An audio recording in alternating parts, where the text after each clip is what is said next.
Hi, I'm Hart Montgomery. I'm the CTO of LF Decentralized Trust. One of the things that I'm really excited about that we made happen when we made the transition from Hyperledger to Linux Foundation Decentralized Trust is the opportunity to host standards. We think having open, transparent standards is extremely important, and we think it offers a lot of synergistic opportunities with our code projects.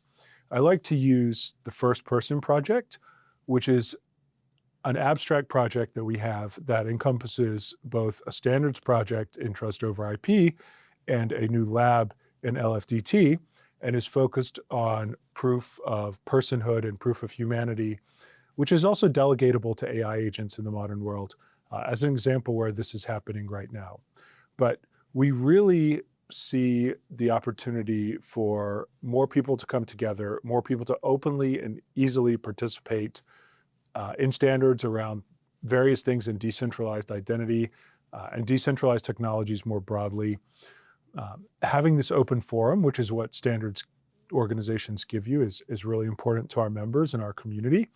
A lot of our code projects could really benefit from better, more community-driven and broader-based community-driven standards. For instance, token standards. If we want to really take all of these decentralized technologies and blockchain to the next level in the future, we all need to agree on what various different financial instruments are, what represents a stablecoin. This isn't something that a particular institution can decide. We need to have a broad group of people, from regulators to the financial industry to technology companies that are doing the implementation. All these folks need to come together and decide this. The only place this can happen is a neutral venue like Linux Foundation Decentralized Trust.